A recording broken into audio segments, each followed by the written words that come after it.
So today's video is going to be my 2-week postpartum update. Daisy is 2 weeks and 3 days today. I meant to film this earlier in the week, but yeah, as you can imagine, I thought that like maternity leave was going to be like this amazing time where like I have all this free time and I have these hobbies. I was going to color, I was going to read, I checked out library books. Like, no. Basically, I just like eat, sleep, take care of her. And then when I can, I catch naps and take care of the house. It's like just keeping up on laundry and cleaning and stuff like that is its own job, you know? So I have not been able to film as much. Like literally since the baby was born, I've filmed twice. I've had her like 15 days or something. I've done my makeup 3 times. Sunday we went to lunch, and then I didn't do my makeup again until today, which is Friday. So I'm just barely getting by here, you know. We've been walking the dog and taking the stroller with us as a family twice a day, so that's really good. My C-section is scars recovering. So let me just start with the day I turned 2 weeks, the 2-week postpartum like appointment I had at the doctor's office. So I went to my doctor, so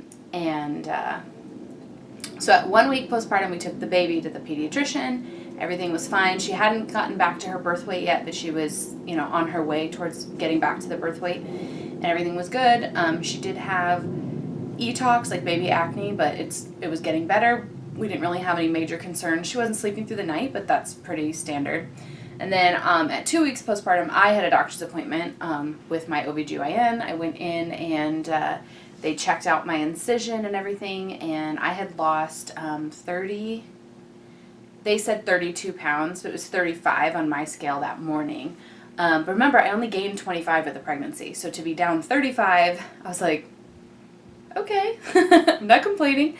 I feel really good. Like, I can wear my rings, I can wear more of my shoes now. My feet have not completely shrunken back, but they're getting there. But the incision doesn't hurt nearly as much.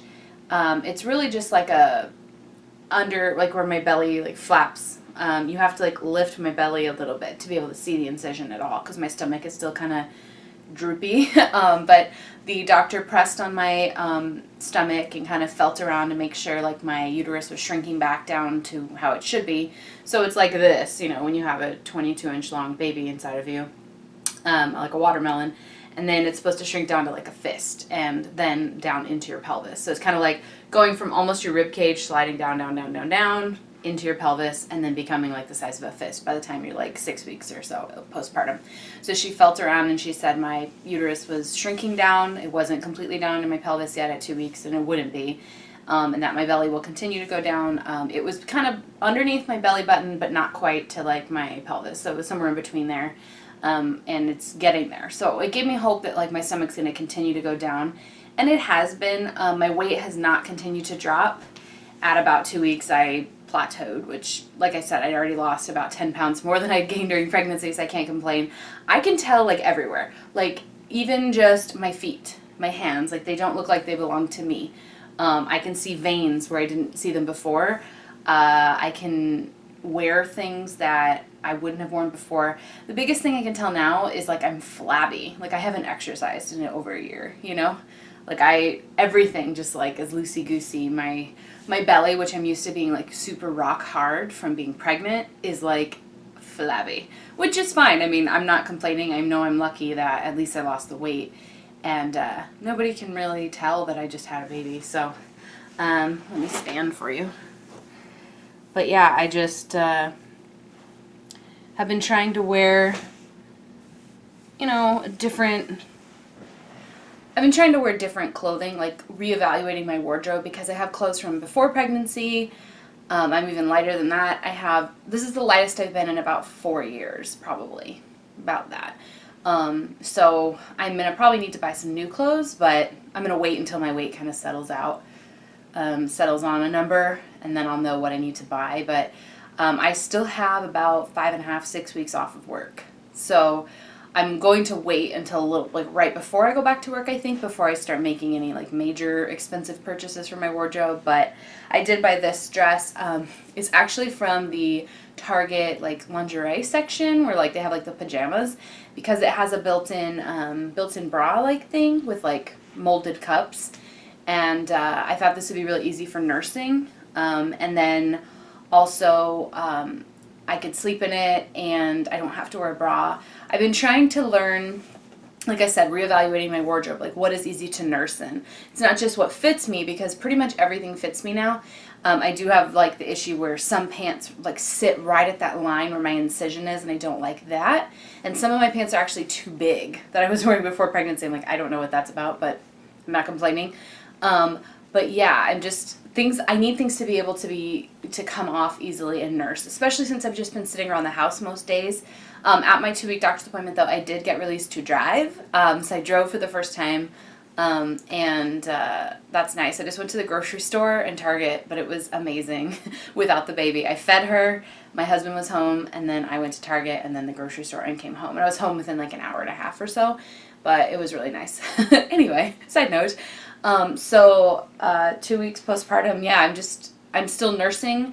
I'm pumping about every day or every other day, as needed, just depending on, like, for example, if my mother-in-law comes over and she has to give the baby a bottle, I need to replenish the bottle that was in the fridge just so, like, she can have a bottle every time in case I need to take a nap or if I need to go somewhere.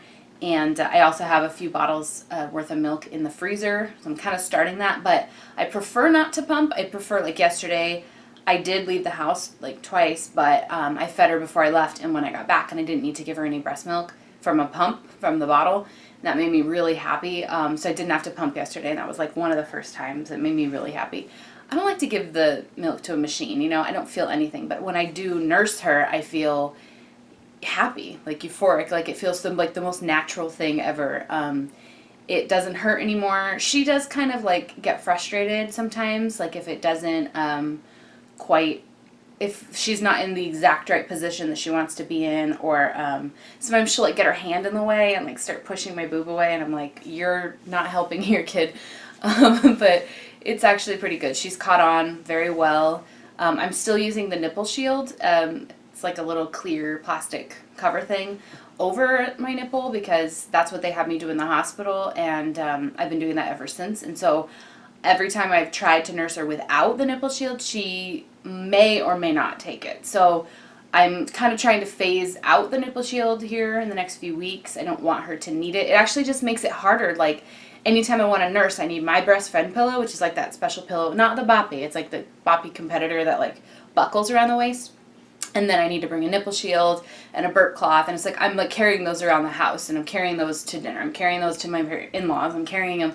And I would really, when we go to the doctor's office, I put those in the back seat just in case I need to nurse her while we're gone, even though we're only going to be gone an hour, I don't want to have to carry a whole bag full of stuff just to be able to feed my kid. Like, I know from my sister, for example, like she's been nursing, for a long time, and both kids, and she doesn't need to carry, a bag of supplies to feed her kid. She doesn't need a special pillow.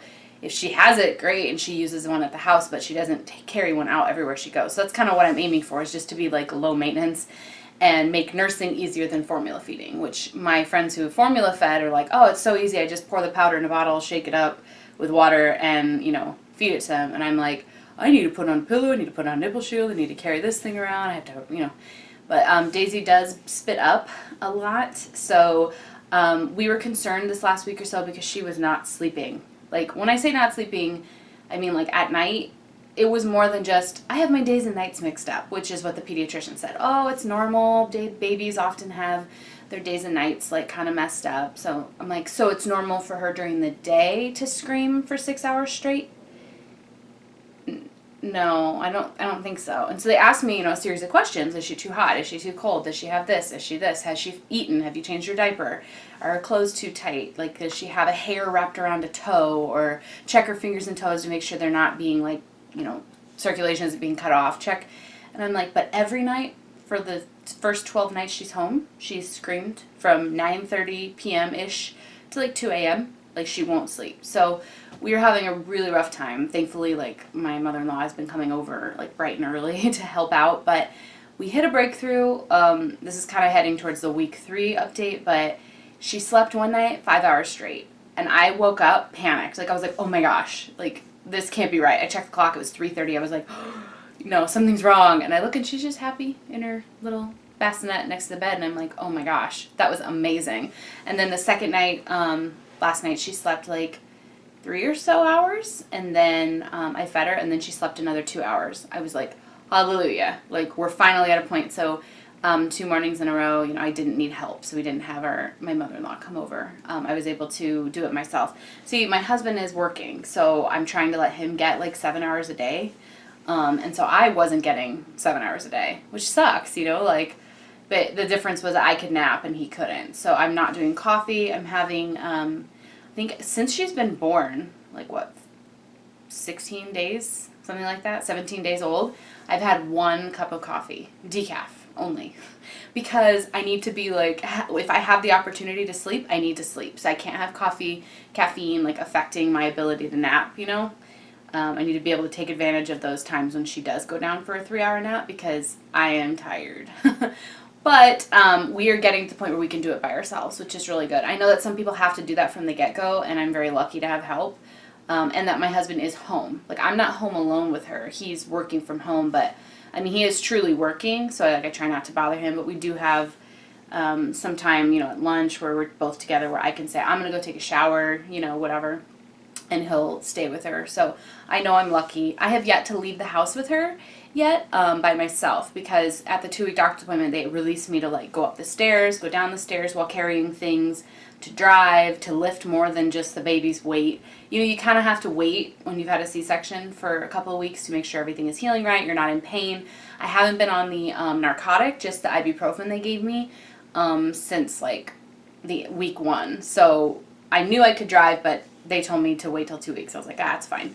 But anyway, so I have not taken her out by myself yet, but I'm going to. Like, when my husband's working, I'd love to be able to put the baby in the back seat, carry her car seat out, you know, go to the store, put her in her stroller, walk around the mall, you know. But I'm not quite there yet. I'm a new mommy. I haven't unfolded the stroller by myself. I haven't unclicked the car seat. We did practice before she was here, but it's different, you know, when you actually have the baby. Like, what if she starts crying and I need to change her diaper? Like, where do I go? Like, what if it's a place I'm not familiar with and I don't know where the bathroom is? Like, and she's screaming. Like, do I just leave my cart and then go if I'm alone with her? Just things like that a new mom has to go through. But I guess as you've had kids, you just kind of, like, you don't panic. But for me, I still get a little flustered when she freaks out. Not just, like, when she's getting a little fussy. I do get a bit of a warning usually before she, like, goes into full-blown, like, crazy mode.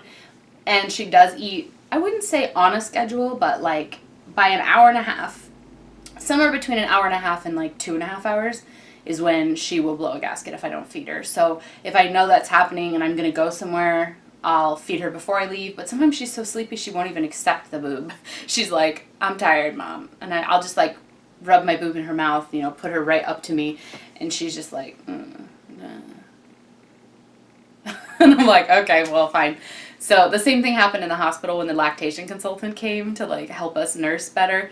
The baby was sleeping. She was sleeping so much so that the lactation lady was like, well, okay then. Like, she couldn't be bothered to wake up to nurse. So that does happen sometimes if I try. Like, let's say I need to leave in 30 minutes, so she just ate, but I want to feed her again. She's not going to wake up for it, so that's fine. So I know she can sleep. It's not that she has her days and nights mixed up, because during the day she sleeps. She'll sleep like 2-3 hour stretches. So the pediatrician was like, just wake her up then. Wake her up. Try to engage her, read to her, play with her, make sounds, you know. And so I'm trying to do that. I'm trying to keep her engaged and awake. But every time we put her in the stroller in the car seat, she passes out. She loves the car. She loves her stroller. She loves her car seat. We went for our first meal out as a family of 3. We went to Village Inn, of all places, for a restaurant meal. She slept in her car seat in the little, like, car seat sling at the end of the table. The entire meal, didn't make a peep, and then we went home. And it was perfect. So I'm like, okay, that was our first outing besides, like, the doctor's visits and stuff. So, and we did 1 grocery store trip, and she slept through that, too, in the cart, in the stroller, or in the car seat. So anyway, I can kind of predict when she's going to freak out. As long as I, like, pre-plan well and, like, try to time my feedings just right, I can probably prevent a meltdown. But it takes some confidence, you know. I'm building up my mom confidence over time, and I'm sure it'll continue to get better. Especially since I'm going to learn her patterns, her habits more. It'll allow me to kind of, I don't know, help her help me, if that makes sense. Let me know what you guys want to see in these updates. Like I said before, I've never had a baby. Like I don't know what postpartum updates are supposed to include. I'm just doing one that includes mom and baby because I've seen some people do like mom and then baby separately, and that's just like too much. I can barely get up this one video a week. Everything you're watching was like filmed weeks ago. Like I started pre-filming for maternity leave in March, and then didn't end up having her till May 23rd. So like the what's in my hospital bag, I filmed literally in March. And I'm like, oh, I haven't put that up yet. It's June. I guess I should do that. So if you see any videos where I look super fat and pregnant, like my face is puffy or I'm not wearing my wedding ring or I'm complaining that I'm pregnant, it's because I was truly pregnant. But I did a lot of filming in March and April because I was supposed to have her May 10th. So then I didn't. So I just kept posting content that I was actively filming. Yeah. Anyway, yeah, so let me know what these updates should include if I'm not including something. I did not take my photo at the 2-week mark because I was going to, but I didn't have makeup on, and I was like, oh, I'm going to put makeup on tomorrow, so I'll take them tomorrow, and then that never happened, and yada, yada, yada. So I don't have a 2-week postpartum photo for you. So here's when I was like super duper pregnant, like 40, 41 weeks. And then this was when I was 9 weeks pregnant, so you can kind of see like the before. So this was my 1-week postpartum photo. You can tell my belly is just kind of misshapen and droopy and bulging. And then here's like 2.5 weeks, or 2 weeks postpartum. But yeah, so she's kind of, my belly is shrinking, my weight loss has stopped, I'm not as swollen, my hands are about, I would say 70% better. So I'm not probably going to be going to physical therapy. I haven't really even been doing my exercises. They are numb sometimes, but it's something I can live with at this point, and I think it'll continue to get better. I'm still taking stool softeners twice a day because I've had some days that have been a little rough. I took Metamucil one day to help get things moving, and it worked. But I asked the doctor about that, like, how long should I be taking this? She goes, as long as you need to. There's no problem taking stool softeners until you're regular on your own. So I'm like, okay. I've never had a problem with constipation in my like entire life. I'm not a person that struggles with that. So for me to need something to help is kind of weird, but I don't have hemorrhoids. I don't push. I just kind of like let it happen. So that's the advice I got. So I'm trying to deal with that. As far as postpartum bleeding, I could pretty much get away without wearing anything at this point, or like a panty liner at most. It's nothing to worry about. So that's really nice. But I do leak breast milk. Oh boy, do I leak. When I like get up and I start to change my clothes, I'm just like dripping down my body. Dripping to the floor, dripping on my foot, breast milk. If I don't get like something on my chest right away, like if I'm really full in the morning and I haven't fed her yet, oh my gosh, like oh, and another thing is, I feel like one of my boobs like makes milk way faster and like gets really full and engorged way faster. So I talked to the doctor about it, and I'm like, well, I'm not favoring that boob. I'm not like, oh, this one's more full, therefore I need to feed on this one more. I understand that it's supply and demand. So if she demands it from the other boob, then that boob will step it up and will make more milk. But it just seems like that my right one just always it's always ready, always full, always like super hard and like full. And then the left boob is, it can feed her, but it's I don't know. So I'm not favoring the right side. I'm still making her nurse on the left side as much or more. But it just isn't as big or full. I don't know. That's kind of weird. But I'm going to keep making sure that she nurses on both equally or more so on the other side to try to get that one to catch up so that the right one doesn't like have the burden, and I want to be even size wise, like if I go out in public. I don't switch boobs when I'm nursing. Like I don't do 10 minutes on the right side, 10 minutes on the left side. I've been doing like a full feeding on the right side, and then 2 hours later I'll do a full feeding on the left side. So maybe I need to start switching in the middle, but she gets so cozy and I'm still so awkward like getting her in position that I don't want to mess with her if she's comfortable and she's gotten a position where she's getting what she needs. Like I don't want to move her, but I think I may have to start doing that. If you guys have any advice on breastfeeding, or if you have any recommendations for videos, if you've done your own videos on it, you feel free to comment below. Oh, so Daisy's stats, we have not gone back to the doctor. We'll go back next week when she's 3 weeks old, so I don't have like a new weight or height or anything for her. Other than her starting to sleep a little bit better at night, it's mostly just me getting the confidence to let her cry for like a couple of minutes. We are swaddling, but like we weren't swaddling her arms in, and I think the startle reflex was keeping her awake, and it was just kind of hard. So now we're trying to swaddle her arms in, but she wriggles those arms out. I'm telling you, even in the Halo sleep sack with them fastened in pretty tightly for me, she still has them like this. She gets them out by like 2 or 3 in the morning every night. So I try, but that is helping us get her to sleep a little bit more at night. If you have any other recommendations besides the obvious, like changing your diaper and making sure she's fed, let me know down below in the comments. Otherwise, I will talk to you guys later. Bye.